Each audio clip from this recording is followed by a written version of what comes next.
तो जैसा कि स्टूडेंट आप लोग देख पा रहे हैं कि सारे प्रश्न आप सभी के लिए काफ़ी ज़्यादा इम्पोर्टेंट है। और आप सभी भी जानते हैं कि आप सभी की हिस्ट्री से ऐसे बहुत सारे प्रश्न हैं जो कि आप सभी के एग्जाम में पूछे जाते हैं। और इस क्लास के अंदर यार बहुत सारे टॉपिक से यानी कि हिस्ट्री के सारे टॉपिक से आप सभी के इम्पोर्टेंट प्रश्न उठाया गया है, तो आप सभी के लिए काफ़ी ज़्यादा इम्पोर्टेंट है। चलिए पहले प्रश्न की ओर बात करते हैं। आप सभी का पहला प्रश्न क्या दिया गया है। पहला प्रश्न पूछा जा रहा है कि हड़प्पा काल के मोहरों के निर्माण में मुख्य रूप से किस पदार्थ का उपयोग किया गया था। तो किसका उपयोग किया गया था, तो राइट आंसर हो जाएगा आप सभी का सेल खड़ी का उपयोग किया गया था। चलिए अगले प्रश्न की ओर बात करते हैं। आप सभी का सेकेंड नंबर प्रश्न यहाँ पर पूछा जा रहा है कि सिंधु घाटी का पतन नगर कौन सा था। सिंधु घाटी का पतन नगर कौन सा था, तो लोथल आप सभी का राइट आंसर हो जाएगा। अगला प्रश्न है कि मोहनजोदड़ो का स्थानीय नाम क्या है। तो मोहनजोदड़ो की अगर स्थानीय नाम की बात करते हैं तो इसे मृतकों का टीला के नाम से भी जाना जाता है, क्योंकि जब मोहनजोदड़ो की खुदाई राखल दास बनर्जी जी के द्वारा किया जा रहा था, तो वहाँ पर ऐसे बहुत सारे मृतकों का टीला मिला था, जहाँ पर मरे हुए लोगों का ढेर मिला था, इसलिए इसे मृतकों का टीला के नाम से भी विख्यात किया गया। अगला प्रश्न आप सभी का कि कृष्ण भक्ति का प्रथम और प्रधान ग्रंथ क्या है। कृष्ण भक्ति का प्रथम और प्रधान ग्रंथ कौन सा है, तो श्रीमद् भागवत गीता। चलिए अगले प्रश्न की ओर बात करते हैं। आप सभी का अगला प्रश्न क्या पूछा जा रहा है, ध्यान दीजिएगा और आराम से इस क्लास को अटेंड करेंगे ताकि हर एक प्रश्न हम सभी के कवर हो सके, ठीक है ना, और हर प्रश्न का आंसर हम सभी को याद हो सके, ताकि एग्जाम में हम लोगों को किसी प्रकार की समस्या का सामना न करना पड़े। 5 नंबर प्रश्न की योग दर्शन के प्रतिपादक हैं।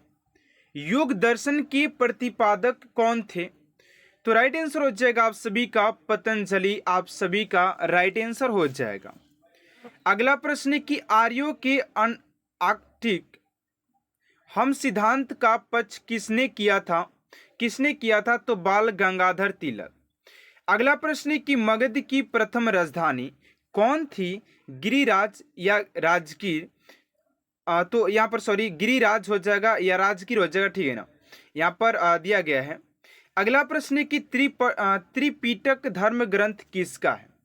त्रिपिटक धर्म ग्रंथ किसका है, तो राइट आंसर हो जाएगा आप सभी का बौद्धों का हो जाएगा।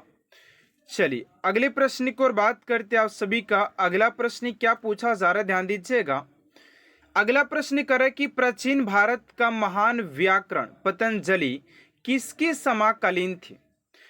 प्राचीन भारत का महान व्याकरण पतंजलि किसके समकालीन थे, तो पुष्य मित्र शुंग के हो जाएंगे, आप सभी का राइट आंसर हो जाएगा। अगला प्रश्न की कलिंग नरेश खारवेल किस वंश से संबंधित है, तो चेदी हो जाएगा।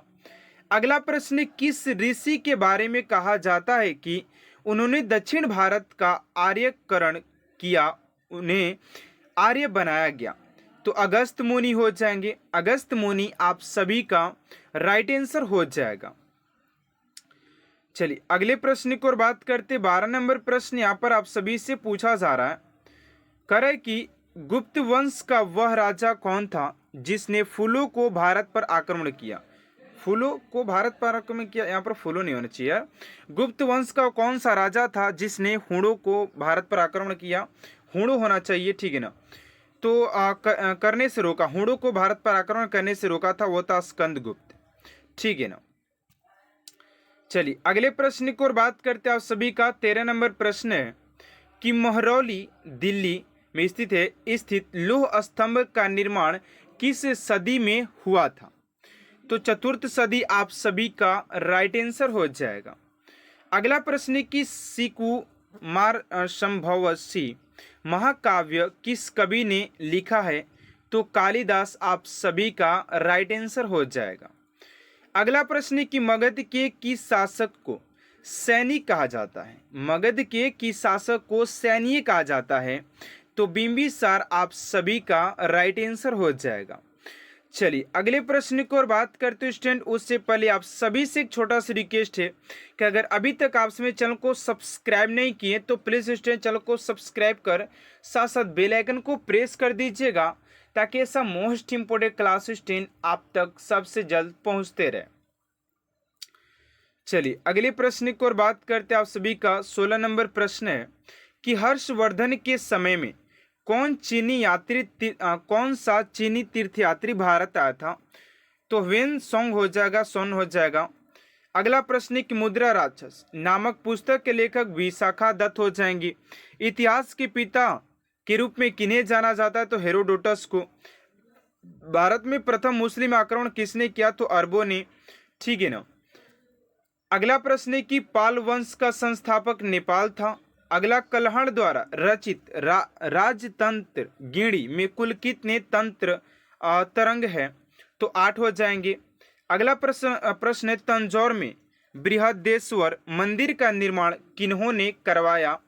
तो राजा राज ने करवाया था। राजा राज आप सभी का राइट आंसर हो जाएगा। अगला प्रश्न है कि आगरा नगर की स्थापना किसके द्वारा की गई थी? तो आगरा नगर की स्थापना की बात करते तो सिकंदर लोदी के द्वारा हो जाएगा। चलिए नेक्स्ट प्रश्न 24 नंबर की भारत में मुस्लिम राज्य का संस्थापक माना जाता है?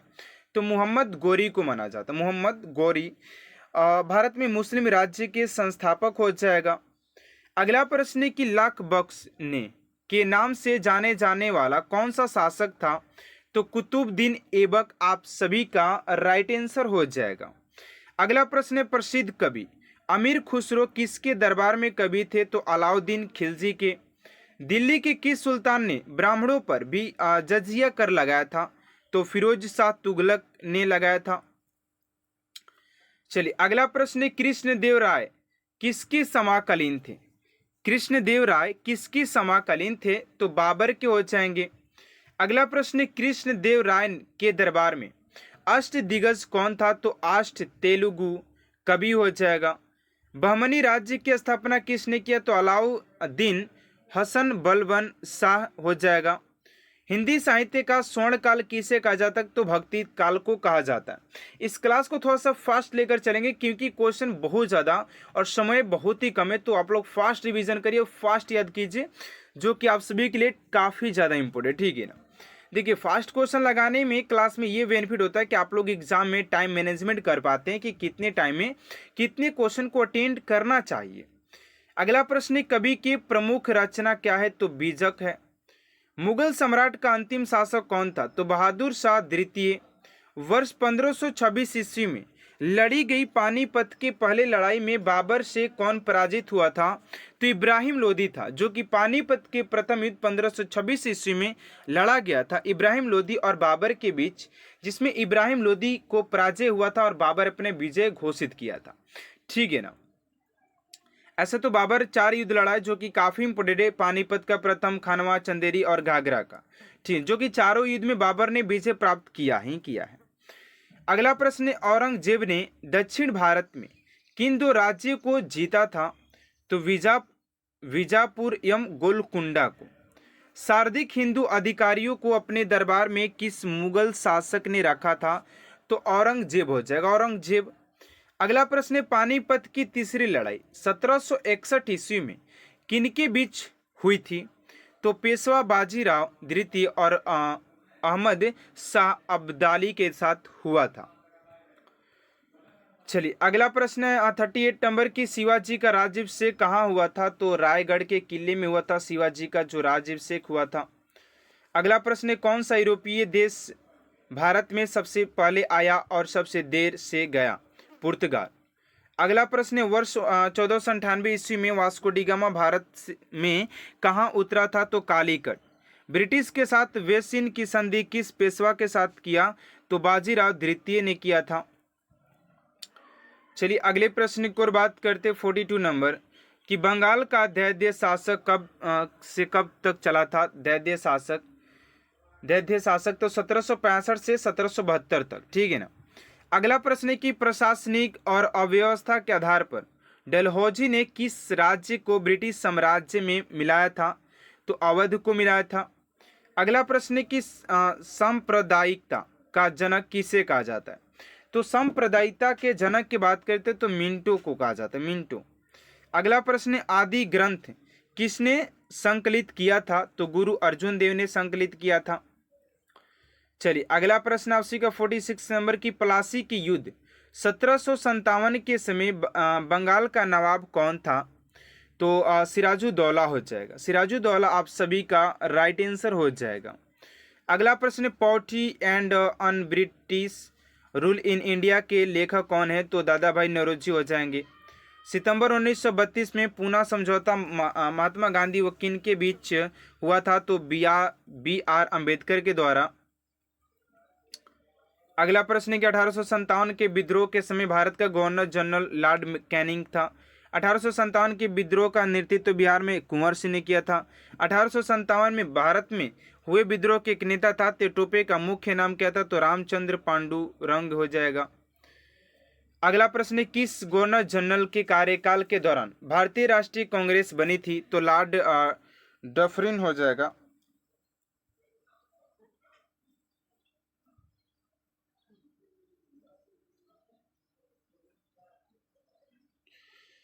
चलिए अगले प्रश्न की बात करते हैं। उसने कहा था कांग्रेस पतन के लिए लड़खड़ा रही मेरी सबसे बड़ी अभिलाषा, तब तक भारत में हूँ कांग्रेस की शांतिपूर्वक समिति में सहयोग करूंगा, वो लॉर्ड कर्जन ने कहा था। अगला प्रश्न कि भारत राष्ट्रीय कांग्रेस के पहले अध्यक्ष डब्ल्यू.सी. बनर्जी। अगला प्रश्न है कि भारतीय राष्ट्रीय कांग्रेस की सबसे पहली महिला अध्यक्ष थी? तो एनी बेसेंट हो जाएंगे। अगला प्रश्न भारतीय राष्ट्रीय कांग्रेस की प्रथम महिला अध्यक्ष थी? तो सरोजिनी नायडू। भारतीय राष्ट्रीय कांग्रेस की बात किया जा रहा है, ठीक है ना। प्रथम भारतीय, ये पहली थी और विश्व में थी एनी बेसेंट, लेकिन भारत की बात किया जाए तो आप सभी के सरोजिनी नायडू हो जाएंगे। अगला प्रश्न 1905 के बंगाल विभाजन के समय वायसराय कौन था? तो लॉर्ड कर्जन ही हो जाएगा। अगला प्रश्न कि भारतीय क्रांति की जननी किसे कहा गया है? तो मैडम भिक्काजी रुस्तम कामा को। अगला प्रश्न कि होम रूल लीग की स्थापना किन का योगदान था? तो बाल गंगाधर तिलक, एनी बेसेंट और ए सुब्रमण्यम अय्यर का। अगला प्रश्न अभिनव भारत नामक अंग्रेजी विरोधी संगठन की स्थापना किसने की थी? तो वी.डी. सावरकर ने किया था। अगला प्रश्न आप सभी का 61 नंबर की सीता गीता रहस्य नामक ग्रंथ किसके द्वारा लिखा गया है? तो बाल गंगाधर तिलक के द्वारा। असहयोग आंदोलन 1920 से 22 को क्यों निलंबित किया गया? तो चोरी में हुई अहिंसक घटना के कारण इसे निलंबित कर दिया गया।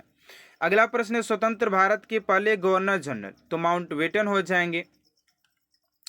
अगला प्रश्न भारत के अंतिम एवं पहले भारत के गवर्नर जनरल? सी राजगोपालचारी हो जाए। सी राजगोपालचारी भारत के पहले और अंतिम भारतीय गवर्नर जनरल है। डिस्कवरी ऑफ इंडिया नामक पुस्तक के लेखक कौन है? तो Jawaharlal Nehru, discovery of India. अगला प्रश्न है 66 नंबर की 1923 में चित्तरंजन दास या मोतीलाल नेहरू ने कहा स्वराज पार्टी की स्थापना की थी? तो इलाहाबाद में किया था।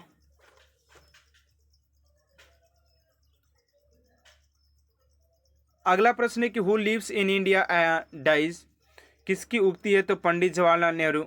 भारत की स्वतंत्रता के समय कांग्रेस के अध्यक्ष कौन थे? तो जी.बी. कृपलानी। सीमांत गांधी के रूप में किसे जाना जाता? तो खान अब्दुल गफर खान को। गांधी जी ने किस गोलमेज सम्मेलन में भाग लेने के लिए लंदन गए थे? तो द्वितीय गोलमेज सम्मेलन में भाग लेने के लिए महात्मा गांधी जी ने लंदन गए थे। अगला प्रश्न है कि किस भारतीय ने तीनों गोलमेज सम्मेलन में भाग लिया? तो बी.आर. अम्बेडकर ने। महात्मा गांधी जी ने एक बार गए थे लंदन में, लेकिन अम्बेडकर जी ने 3 बार इस मीटिंग को अटेंड किए, सम्मेलन में गए हैं। अगला प्रश्न है कि वर्षों में सोने में पंजाब में हुए क्रूर अत्याचारों के विरुद्ध स्वरूप ब्रिटिश सरकार से प्राप्त कर की उपाधि किसने लौटी थी? तो रविंद्रनाथ टैगोर ने। और इन्हें एक नोबेल पुरस्कार भी दिया गया था, जो कि गीतांजलि के लिए दिया गया था, इन्हीं का द्वारा लिखा गया है। अगला प्रश्न है पोस्ट ऑफिस के लेखक कौन है? तो रविंद्रनाथ टैगोर। पोस्ट ऑफिस के जो लेखक हो जाएंगे रविंद्रनाथ टैगोर। अमृत बाजार पत्रिका की स्थापना शिशिर कुमार घोष। अगला प्रश्न, म्यांमार को भारत से किस अधिनियम के तहत अलग किया गया? तो भारत शासन अधिनियम 1935 के तहत। किस वर्ष राष्ट्रीय गीत वंदे मातरम पहली बार गाया गया था? 1896 में। वंदे मातरम जन गण मन की बात किया जाए तो 1911 ईस्वी में और कोलकाता में गाया गया था। ये वंदे मातरम है। अगला प्रश्न, मुंबई, मद्रास और कोलकाता में उच्च न्यायालय की स्थापना कब हुई थी? तो 1861 ईस्वी में। The man who divided India पुस्तक के लेखक रफीक जकारी हो जाएंगे। बनारस हिंदू विश्वविद्यालय के संस्थापक मदन मोहन मालवीय जी हो जाएंगे। ठीक है ना। चलिए अगले प्रश्न की ओर बात करते हैं। आप सभी का 80 नंबर प्रश्न पूछा जा रहा है कि हिंदू समाचार पत्र के संस्थापक थे? तो श्री सुब्रमण्यम अय्यर हो जाएंगे। अगला प्रश्न कि श्रवण विल गोला में किस मौर्य शासक की मृत्यु हुई थी? तो चंद्रगुप्त मौर्य की। बुद्ध चरित्र नामक पुस्तक के लेखक कौन थे? तो अश्वघोष थे। अगला प्रश्न कि ग्रीक के पुस्तकों में सिंडिकोट नाम किस भारतीय शासक के लिए उपयोग किया गया? तो चंद्रगुप्त मौर्य के लिए।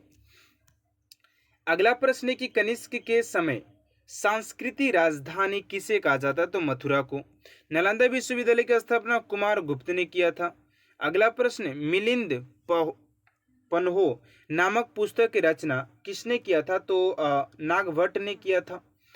चलिए अगला प्रश्न है कि बौद्ध धर्म हीनयान और महायान संप्रदायों में कब विभाजित हुआ? तो चौथी बौद्ध संगति के समय ये हुआ था। कनिष्क के समय, कनिष्क उस समय राजा था। अगला प्रश्न है कि इंडिका नामक पुस्तक की रचना किसने किया? तो मेगास्थनीज ने। शीशे के सिक्के का प्रचलन सातवाहन के समय किया गया था। ठीक है ना। भूदान प्रथा किन शासकों ने शुरू किया? सातवाहन ने। सर्वाधिक सोने के सिक्के गुप्त काल में। ऋग्वेद में किस नदी को सबसे पवित्र? सरस्वती नदी को। अगला प्रश्न है कि मनसबदारी प्रणाली किसने आरंभ किया? तो अकबर ने। सबसे पुराना वेद ऋग्वेद। ठीक है ना। अष्टदिग्गज का संबंध किस शासक से? तो छत्रपति शिवाजी। गुप्त वंश का अंत किसके आक्रमण के कारण हुआ था? हूणों के। अगला प्रश्न, तबकात ए नासरी नामक पुस्तक के लेखक हो जाएंगे मिनहाज उल सिराज। चलिए अगले प्रश्न की बात करते हैं। भारतीय पुरातत्व का जनक अलेक्जेंडर कनिंघम को कहा जाता है। सिंधु घाटी के किस नगर से गोदीवाड़ा का साक्ष्य मिला? तो लोथल से। आप सभी के पहले प्रश्न के साथ और ध्यान दीजिएगा कि आप सभी का पहला प्रश्न क्या पूछा जा रहा है। अगर आप लोगों को हर एक प्रश्न का अगर आंसर पता है तो आप सभी फटाफट कमेंट बॉक्स में जवाब दीजिएगा कि इस क्वेश्चन का ये आंसर हो जाएगा। ठीक है ना। चलिए पहले प्रश्न की ओर बात करते हैं। आप सभी का पहला प्रश्न क्या पूछा जा रहा है? तो फर्स्ट प्रश्न कह रहा है कि उत्तर पूर्व भारत की सबसे बड़ी झील, उत्तर पूर्व भारत की सबसे बड़ी झील लोकटक किस राज्य में स्थित है? उत्तर पूर्वी भारत की सबसे बड़ी झील लोकटक किस राज्य में स्थित है? तो राइट आंसर हो जाएगा आप सभी का ऑप्शन नंबर बी, यानी कि मणिपुर में स्थित हो जाएगा। ऑप्शन नंबर बी स्टूडेंट आप सभी का राइट आंसर हो जाएगा। चलिए अगले प्रश्न की ओर बात करते हैं। आप सभी का सेकेंड नंबर प्रश्न है कि छपेली लोक नृत्य संबंधित है। आप लोगों के अगर लोक नृत्य की बात किया स्टूडेंट तो आप सभी के एग्जाम में 100% 1 से 2 प्रश्न आप सभी के नृत्य से पूछा जाएगा। जैसे कि गरबा हुआ, ठीक है, जो कि गुजरात से है। आंध्र प्रदेश का कुचिपुड़ी हो गया। ठीक है, तो ये प्रश्न आपसे से बार बार पूछे जाते हैं। तो छपेली की बात किया जाए तो ये हो जाएगा आप सभी का हिमाचल प्रदेश से संबंधित हो जाएगा। ऑप्शन नंबर सी आप सभी का राइट आंसर हो जाएगा। चलिए अगले प्रश्न की ओर बात करते हैं। आप सभी का अगला प्रश्न है कि गुप्त वंश के किस शासक ने सर्वप्रथम महाधिराज की उपाधि धारण की? गुप्त वंश के किस शासक ने सर्वप्रथम महाधिराज की उपाधि धारण किया था? ऑप्शन नंबर ए में श्रीगुप्त, बी में चंद्रगुप्त ने, सी में गुप्त ने और सी में समुद्रगुप्त ने। तो राइट आंसर हो जाएगा आप सभी का थर्ड का ऑप्शन नंबर बी, यानी कि समुद्रगुप्त ने इस उपाधि को प्राप्त किया था, महाधिराज की उपाधि। ऑप्शन नंबर बी आप सभी का राइट आंसर हो जाएगा। चलिए अगले प्रश्न की ओर बात करते हैं। आप सभी का 4 नंबर प्रश्न है कि गजनी का वह प्रथम शासक कौन था जो खलीफाओं से सुल्तान की उपाधि धारण और ग्रहण कर सुल्तान कहलाने वाला प्रथम शासक बना। तो राइट आंसर हो जाएगा आप सभी का ऑप्शन नंबर बी, यानी कि महमूद गजनवी हो जाएगा। ऑप्शन नंबर बी स्टूडेंट आप सभी का राइट आंसर हो जाएगा। चलिए अगले प्रश्न की ओर बात करते हैं स्टूडेंट। उससे पहले आप सभी से एक छोटा सा रिक्वेस्ट है कि अगर आप सभी अभी तक इस चैनल को सब्सक्राइब नहीं किए तो प्लीज़ स्टूडेंट चैनल को सब्सक्राइब कर साथ साथ बेल आइकन को प्रेस कर दीजिएगा, ताकि ये सब मोस्ट इम्पोर्टेंट क्लास स्टूडेंट आप तक सबसे जल्द पहुंचते रहे। चलिए अगले प्रश्न की ओर बात करते हैं। आप सभी का 5 नंबर प्रश्न क्या पूछा जा रहा है। कह रहा कि 1526 ईस्वी में बाबर ने किस वंश के शासक को परास्त कर मुगल साम्राज्य की नींव डाली। 1526 ईस्वी में बाबर ने किस वंश के शासक को परास्त कर मुगल साम्राज्य की नींव डाली। वही बाबर है जिसने भारत पर 5 बार आक्रमण भी किया था।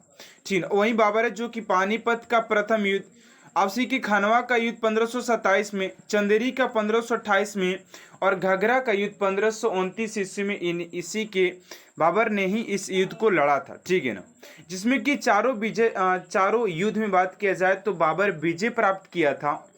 और 1526 में बात किया जाए तो ये इब्राहिम लोदी के साथ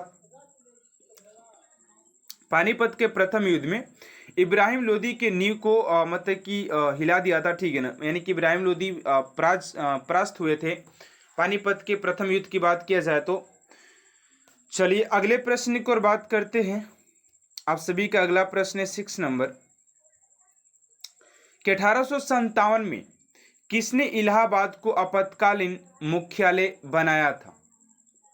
1857 में किसने इलाहाबाद को आपातकालीन मुख्यालय बनाया था। तो 6 का जो राइट आंसर हो जाएगा आप सभी का लॉर्ड कैनिंग हो जाएगा। ऑप्शन नंबर ए आप सभी का राइट आंसर हो जाएगा।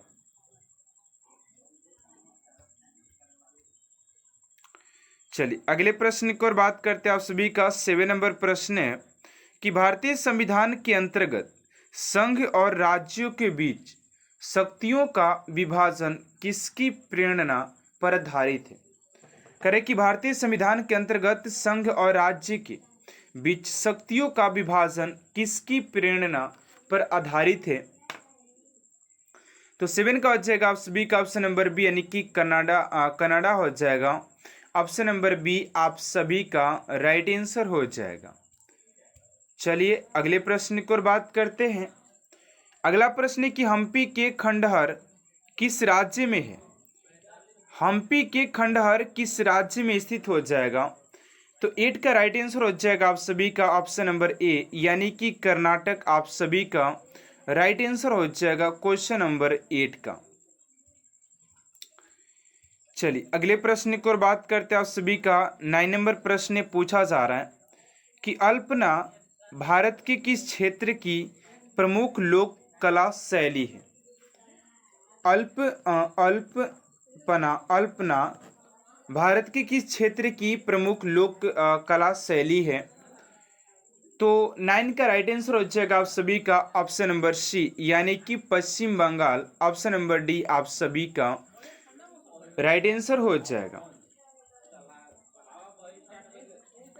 चलिए अगले प्रश्न की ओर बात करते हैं। आप सभी का 10 नंबर प्रश्न है कि विश्व का सबसे ऊंचा जलप्रपात किस देश में अवस्थित है। विश्व की सबसे ऊंचा जलप्रपात किस देश में अवस्थित है। तो 10 का राइट आंसर हो जाएगा आप सभी का वेनेजुएला हो जाएगा। ऑप्शन नंबर ए आप सभी का राइट आंसर हो जाएगा। चलिए अगले प्रश्न की ओर बात करते हैं। आप सभी का 11 नंबर प्रश्न है कि कौन सा महाद्वीप मरुस्थल विहीन है। कौन सा महाद्वीप मरुस्थल विहीन है। तो 11 का राइट आंसर हो जाएगा आप सभी का ऑप्शन नंबर बी, यानी कि यूरोप आप सभी का राइट आंसर हो जाएगा। चलिए अगले प्रश्न की ओर बात करते हैं। आप सभी का 12 नंबर प्रश्न है कि निम्नलिखित में से कौन बीजगणित के क्षेत्र में अपने योगदान के लिए विशेष रूप से जाना जाता है। तो फटाफट इस क्वेश्चन का राइट आंसर आप सभी कमेंट बॉक्स में डालिए कि इस क्वेश्चन का राइट आंसर क्या हो जाएगा।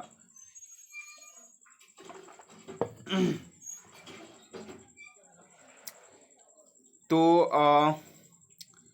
12 का जो राइट आंसर हो जाएगा आप सभी का करेक्ट, निम्नलिखित में से कौन बीजगणित के क्षेत्र में अपने योगदान के लिए विशेष रूप से जाना जाता है।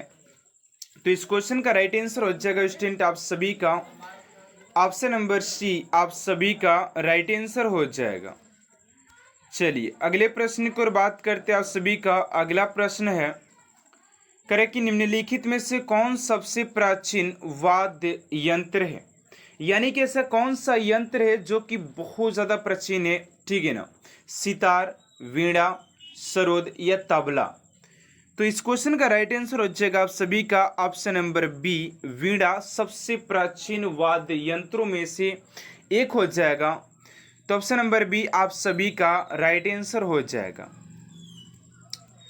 चलिए अगला प्रश्न आप सभी का 14 नंबर की टीपू सुल्तान की मृत्यु कहाँ हुई थी। टीपू सुल्तान की मृत्यु कहाँ पर हुई थी।